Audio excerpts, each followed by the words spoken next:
Mary meet Libra. Libra, sun sign, rising sign, and or moon sign. This is a 2-week reading for all you Libras, starting today, the 15th of December, 2024. I am reading today with this beautiful Marseille Cat Tarot, and I've already purified with this Vervain by Yves Rocher.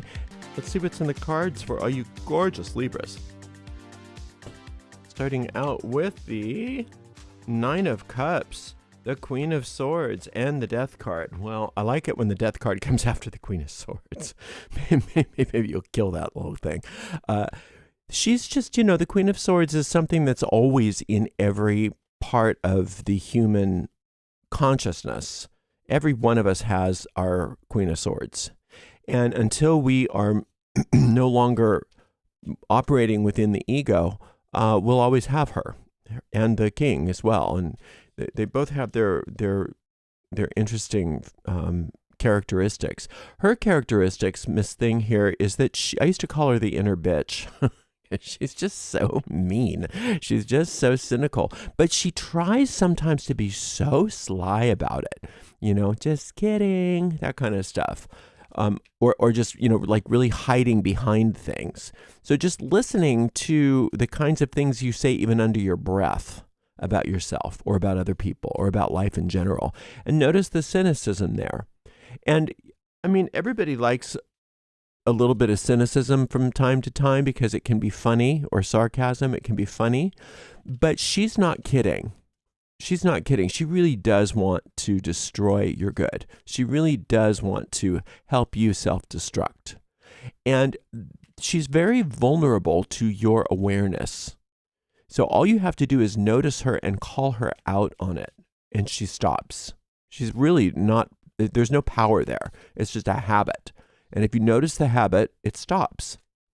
You don't indulge in the habit once you're noticing it if you don't want to do it. Right? And you don't want this. Nobody wants this.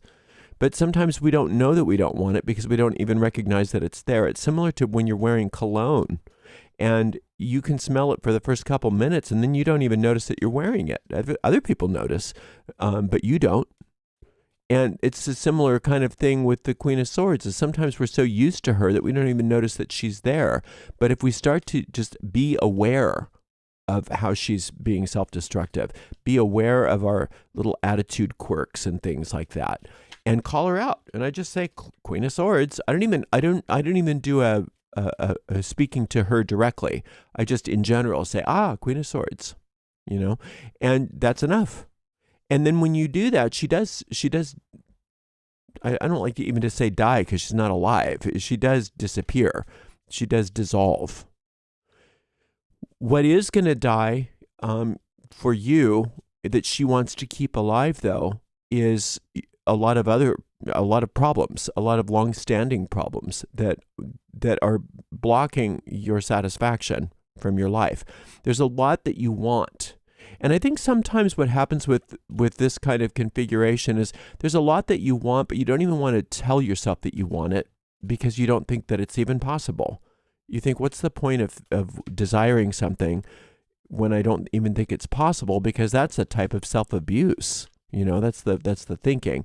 And the Death card is coming to save you from that, is to help you to let go of some of those ideas and really get back into some of that wonderful, innocent desiring that you have maybe decided you didn't want to have. I don't want to even want anything anymore. I don't even want to want anything anymore because it's just too painful to know that I'll never get it. And that's this good old Queen of Swords. So we need to just call her out, Queen of Swords, and let those ideas die. Let those ideas of what's the point die, because there's a big point. You've got this wonderful Six of Wands. Oh, here he is. Okay, these two are working in cahoots. The King and the Queen of Swords. Oy vey, right? But then we've got this beautiful Knight of Wands. See, they are divinely outmatched, the King and Queen of Swords. The Queen of Swords can be so subtle and sly and, put a smile on her face and just kidding, that kind of stuff. He doesn't. He's just a jerk. He's just a jerk with a capital J. And he doesn't care about being spiritual, doesn't care about hiding it, just is a jerk. And how are you a jerk? Many of you say, well, I'm not mean to people. Yeah, well, how are you to yourself? How are you to yourself? How do you treat yourself? How much of a bully are you to yourself? And it's really important to notice that. Don't take it personally, because it's not really you that's doing it. It's a habit of thought that's doing it.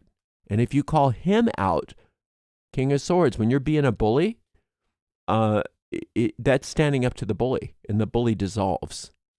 And all of this wants to die. All of this. So think about it this way. If it's on the way up, it's on the way out. So let it come up, whatever it is. Let all those tendencies come up, and just call them out. Just allow yourself to notice them, and to allow that awareness to heal you of those things. And then as those things start to dissolve, recognize that all the help is there for you. Help is not even on the way. Help is here for you. You have all kinds of assistance to get you through, because you're going to have to decide, well, what do I do once all of those old sort of mean self-hatred, self-loathing, what happens when that's gone? Will I even enjoy my life anymore? What will I do? What will I do with my time when I stop the self-loathing? I don't even know what that's going to feel like, right? So you have to be willing to know. I'm willing to know what life is going to be like without all of my own self-destructive tendencies, without all of my own self-hatred.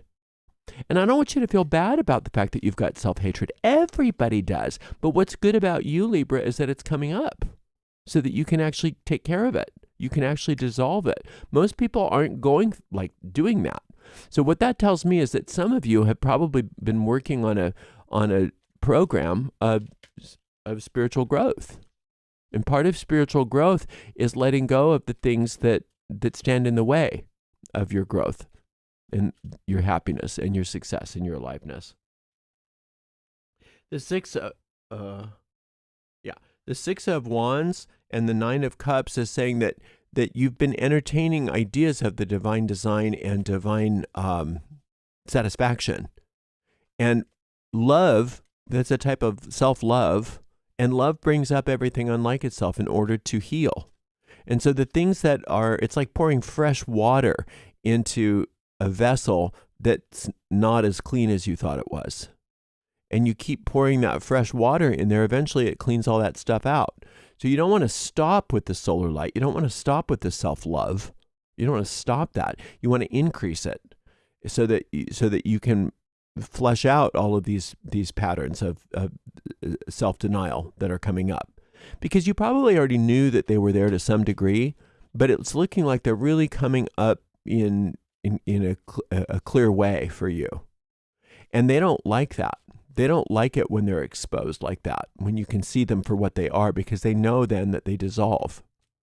And they have their own sort of weird survival instinct. So don't allow yourself to double down on any of the King or Queen of Swords tendencies. Just notice that they're up for you to release them. That's the reason why that they seem so acute and so prevalent.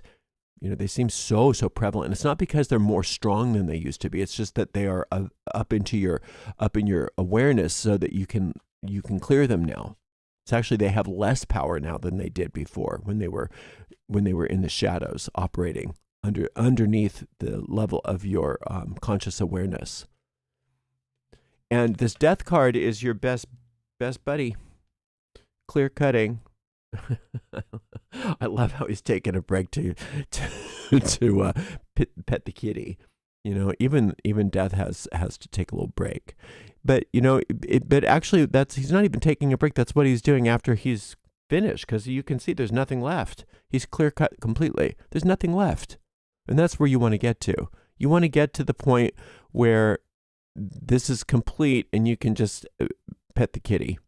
And you can just get back to enjoying your life again and accepting all that help that's on its way. Actually, like I said, it's not even on its way. It's there. It's just the help is obscured because of all of this, sordage. But again, like I said before, it's not that the sordage is worse than before, although it may seem like it. It's just that you're finally in a place where you're capable of looking at it so that you can let it go, so that you can release it. All you have to do, it's so easy. It's so simple, I should say. It's not easy. It's so simple. And when these things come up, when all of this cynicism, fear, anger, destructive tendencies, self-destructive tendencies, whatever form they tend to come up in, anything that's discord, that doesn't feel good, when it comes up, you don't run away from it. You don't look the other way. You look it straight in the eye. You call it out for what it is. Watch it dissolve. You just watch it dissolve. It has no life force of its own. So it's very vulnerable, and it's most vulnerable to your awareness. So you just say, when you're noticing those things, you just say to yourself, or to infinite intelligence, or to your guide, whatever your higher power happens to be named, whatever you name it, you just say, I don't want to keep these things. I'm willing to let them go. I don't want to keep them. I don't want to invest in this anymore. Please take them. And they will be. They'll be dissolved, and you'll move on, and it'll be wonderful. So it seems bad, in the moment, but it's not. It's actually quite good. It's actually quite good, because you want to cut this off. You want to cut this off at the quick. You want to clear cut this stuff out of your life, so that you can move on and get on with your life and get busy. So you're doing very well. I'm sorry that you're going through some of this, Libra, but it's actually, I'm not sorry. I'm sorry that if it hurts in any way, because that's not the plan here, is for it to hurt. It's for it to stop hurting. And so whatever you're aware of with this, just be willing for that awareness to kill it. And the way you kill it is by saying, I don't want to keep it. I don't want to keep it. And let it go. And it will be taken care of for you. Thank you so much for spending some time with me. We'll see you in another 2 weeks, Libra, for another tarot reading. Until then, blessed be.